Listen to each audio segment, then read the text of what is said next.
Halo semua, bagaimana kabar kalian? Semoga kalian selalu dalam kondisi baik-baik saja. Pada kesempatan kali ini, Mimin bakalan melanjutkan pembahasan animasi Donghuo Soulet. Kita rekap dulu video sebelumnya ya. Di video lalu, Tangsan berhasil membangkitkan roh pelindungnya. Bahkan tidak hanya satu roh pelindung, tetapi dua atau biasa disebut dengan roh pelindung ganda. Namun kala itu Tangsan hanya menunjukkan roh pelindung di tangan kanannya saja, yaitu rumput biru perak. Oleh karena itu, walau Tangsan terlahir dengan kekuatan roh penuh, sayangnya Suyanto mengatakan rumput biru perak memang benar-benar roh pelindung tidak berguna, sehingga Tangsan dinyatakan gagal dalam pengujian saat itu. Namun sang kepala desa yang mempunyai harapan besar menyarankan Tangsan untuk bersekolah di Akademi Master Roh yang terletak di pusat kota Naoding. Namun sebelum dilanjut, seperti biasa, Mimin memperingatkan kalian bahwa konten ini pastinya full spoiler. Jadi bagi kalian yang tidak suka dengan spoiler, silahkan segera tutup video ini. Oke, jika kalian sudah paham, mari kita mulai pembahasan kali ini.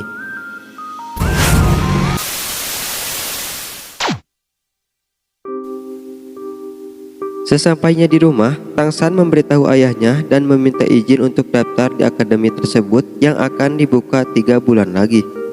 Namun Tang Hao menolak dengan tegas tanpa memberikan penjelasan sedikit pun. Tidak menyerah begitu saja, Tangsan kemudian membujuk ayahnya dengan menunjukkan roh pelindung ganda miliknya, dan di sini kita menjadi tahu bahwa roh pelindung di tangan kiri Tangsan bernama roh pelindung Palu Haotian. Melihat anaknya mewarisi roh pelindung dari mendiang ibunya serta Palu Haotian miliknya, Tang Hao kemudian mempertimbangkan kembali keinginan anaknya tersebut untuk belajar di Akademi Master Roh. Dan di sini kita menjadi tahu bahwa ibu Tangsan gugur di medan perang dan ternyata sosok ayah Tangsan yang bukanlah orang sembarangan. Singkat cerita, Tang Hao pun berubah pikiran dan mengizinkan anaknya untuk masuk ke akademi tersebut, dengan syarat Tangsan tidak boleh menunjukkan Palu Haotian kepada sembarang orang. Singkat cerita, 3 bulan pun berlalu dan Tangsan dengan ditemani sang kepala desa berangkat ke kota Naoding untuk mendaftarkan dirinya ke akademi tersebut. Bersamaan dengan itu, kita diperlihatkan kepada seorang gadis pemilik roh pelindung kelinci yang juga hendak untuk mendaftar. Kembali kepada Tangsan, tak lama kemudian sampailah di pintu gerbang akademi tersebut. Namun mereka tidak disambut baik oleh penjaga gerbang tersebut, karena tidak percaya kepada Pak Kepala Desa yang terlihat sangat miskin. Bahkan bukti hasil pengujian dari Suyanto pun ia lempar karena dianggapnya sebagai bukti palsu. Tangsan yang terbawa emosi kemudian menghajar penjaga gerbang tersebut sampai ia terlempar. Untungnya sebelum perkelahian berlanjut, datanglah guru akademi bernama Master Shao menengahi perkelahian itu. Kemudian Master Shao meminta bukti itu untuk memastikan bukti tersebut itu asli. Setelah memastikan bukti itu asli, kemudian Master Shao mengizinkan Tangsan untuk masuk. Diketahui Master Shao adalah seorang guru yang tidak lagi mengajar, dan kegiatan sehari-harinya hanya meneliti dan menguji berbagai macam jenis teori, seperti mempelajari kelemahan tiap-tiap roh pelindung, bagaimana metode efektif untuk mengembangkannya, dan masih banyak lagi. Bahkan hanya dengan melihat berkas bukti pengujian saja, Master Shao bisa mengetahui Tangsan memiliki roh pelindung ganda. Tangsan yang dibuat kaget, kemudian Master Shao menjelaskan hasil penelitiannya. Dengan penjelasan panjang lebar yang cukup masuk akal dari Master Shao, membuat Tangsan sangat mengaguminya. Ditambah lagi Master Shao mengatakan bahwa Tangsan sangat spesial dan berpotensi menjadi yang terhebat di masa depan. Hingga akhirnya Tangsan berlutut dan memohon untuk dijadikan murid Master Shao. Singkat cerita, setelah pembicaraan tersebut, kemudian Master Shao mengantarkan Tangsan ke ruang TU untuk mengurus segala administrasi pendaftaran. Namun ternyata para petugas TU di sana memandang rendah Master Shao. Menurutnya, Master Shao hanyalah sebuah badut akademi yang kegiatan sehari-harinya hanya mengarang teori-teori aneh. Satu-satunya hal Master Sao masih dihormati hanya karena dia adalah teman dekat dari kepala akademi saja. Mendengar ejekan terhadap Master Sao, Tang San tidak menurunkan kekagumannya karena Master Sao hanya satu-satunya orang yang mampu mengetahui dirinya memiliki roh pelindung ganda. Hal itu membuktikan bahwa Master Sao adalah guru yang sangat hebat. Sesampainya di asrama, Tang San disambut dengan sebuah serangan dari seorang anak bernama Waseng, ketua asrama di kamar tersebut. Namun Tang San dapat mengelak dan dengan mudah mengalahkannya. Oleh karena itu, Tang San dinobatkan menjadi ketua baru sesuai dengan aturan yang mereka berlakukan. Selang beberapa waktu, kemudian datanglah Xiao Wu, pemilik roh pelindung kelinci yang kita lihat bersamaan saat Tang San hendak untuk mendaftar. Masih dalam rangka merebutkan siapa yang lebih pantas menjadi ketua sesuai aturan yang mereka berlakukan, kemudian Tang San dan Xiao Wu mau tidak mau harus bertarung.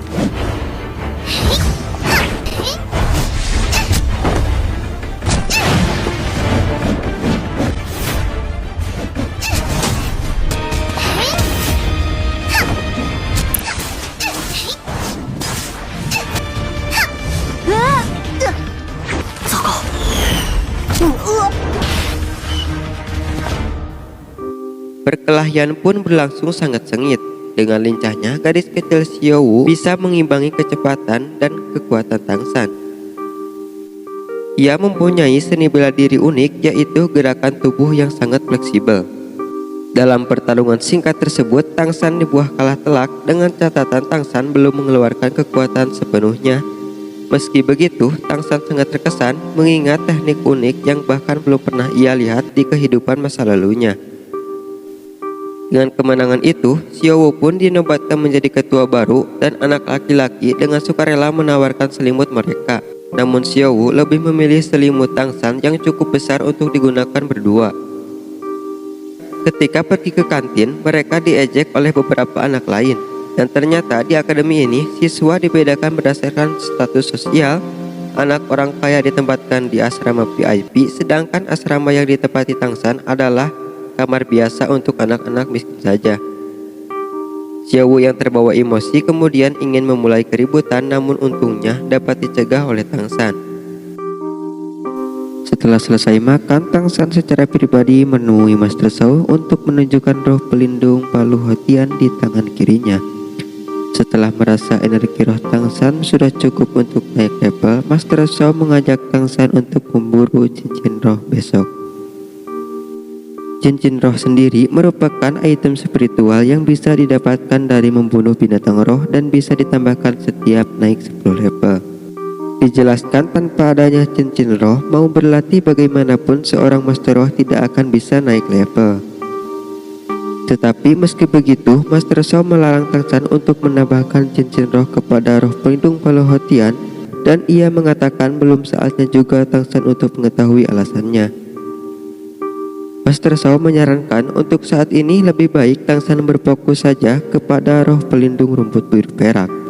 Kemudian Master Sao menjelaskan arah perkembangan roh pelindung. Pada dasarnya roh pelindung dibedakan menjadi dua, yaitu roh pelindung monster dan roh pelindung senjata.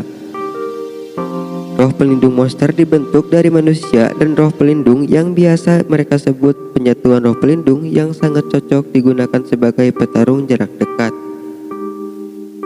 Sedangkan roh pelindung senjata adalah roh pelindung terpisah yang biasanya ditugaskan menjadi petarung pendukung, dan meski begitu tidak jarang juga roh pelindung senjata dikembangkan menjadi senjata yang sangat mematikan. Sementara untuk Tang San, Master Sao menyarankan untuk menjadi master roh tipe pengontrol. Tang San bisa memanfaatkan sifat fleksibilitas rumput biru perak untuk membuat perangkap dan menjebak lawan untuk mendukung tim dalam sebuah pertarungan. Namun perlu diingat, dalam memilih cincin roh tidak boleh sembarangan karena harus ada kecocokan dengan jenis roh pelindung, dan tercatat ada beberapa kasus terjadi penolakan penyatuan cincin roh yang menyebabkan gagalnya naik level.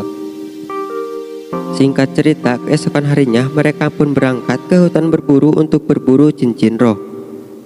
Di perjalanan, Master Sao menjelaskan klasifikasi cincin roh yang bisa dibedakan berdasarkan umur dan warnanya.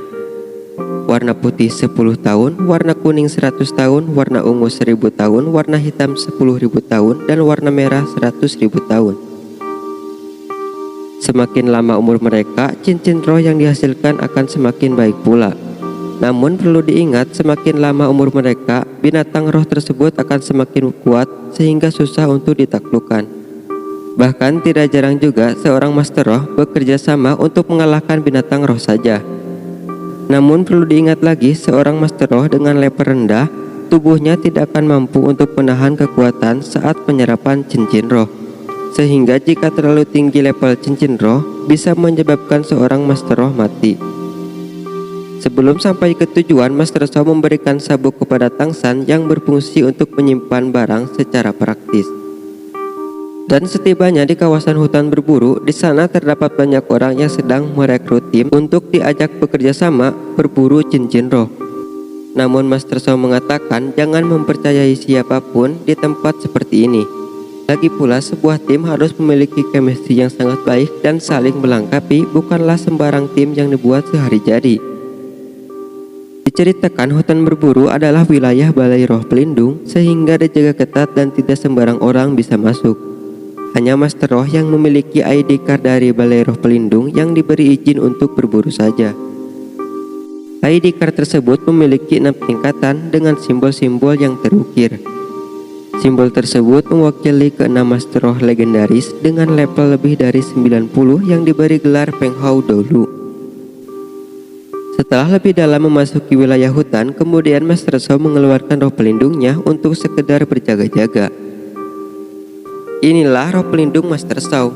Roh pelindungnya bernama Liu Shenpao yang kemampuannya memiliki indera penciuman yang sangat tajam dan memberikan serangan berupa kentut halilintar.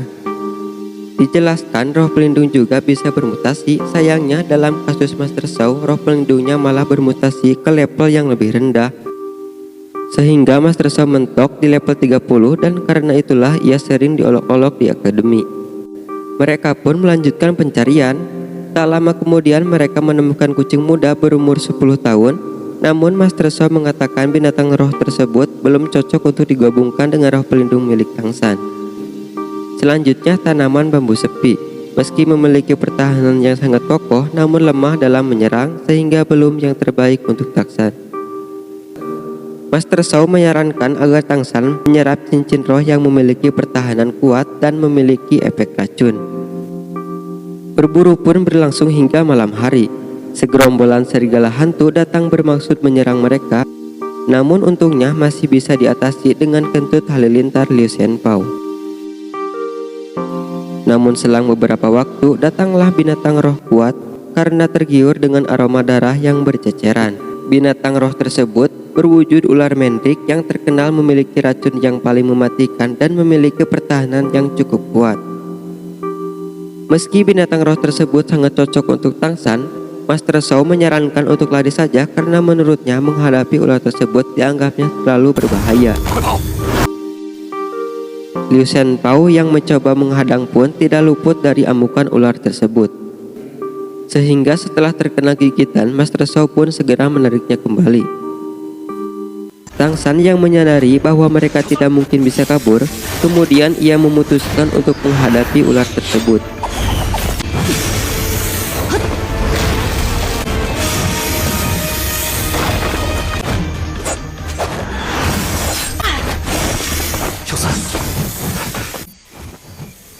Setelah melakukan pertarungan sengit, Tang San pun berhasil membunuhnya dengan menusukkan pisaunya ke rahang ular tersebut. Selama ini banyak yang percaya kalau jenis roh pelindung tanaman hanya bisa menyerap cincin roh dari jenis tanaman juga. Namun berdasarkan penelitian dari Master Shao, itu tidak sepenuhnya benar karena menurutnya dalam kondisi tertentu jenis roh pelindung bisa saling berkaitan untuk menyerap cincin roh. Teori-teori inilah yang dianggap aneh sehingga Master Shao dijuluki sebagai badut akademi oleh orang-orang di akademi. Namun Tang San yang sangat percaya kepada gurunya tanpa pikir panjang memulai penyerapan cincin roh untuk membuktikan teori guru tersebut benar atau tidak. Penyerapan pun berlangsung cukup lama dan akhirnya Tang San berhasil mengupgrade rumput biru peraknya menjadi lebih kokoh dan beracun. Di sisi lain, Master Sao terbaring lemas karena terkena racun Liu Shenpao yang kemarin sempat terkena gigitan dari ular mendik. Beruntung Tang San bisa membantunya dengan ilmu yang pernah ia pelajari dari ayahnya sewaktu hidup di desa dulu. Setelah siuman, kemudian Tang San menunjukkan hasil penyerapan cincin roh dan skill pertamanya adalah melepaskan serangan berupa jeratan beracun dengan jarak maksimal 50 meter. Sekembalinya ke akademi, Master Sao yang merasa pemulihannya akan memakan waktu cukup lama dan tidak bisa melatih Tang San dalam beberapa hari ini. Kemudian ia memberikan buku dari hasil penelitiannya selama ini, dan selain itu Master Sao menyuruh Tang San untuk mendaftarkan dirinya menjadi Master Cilik ke Balai Roh Pelindung agar dirinya mendapat tunjangan setiap bulannya.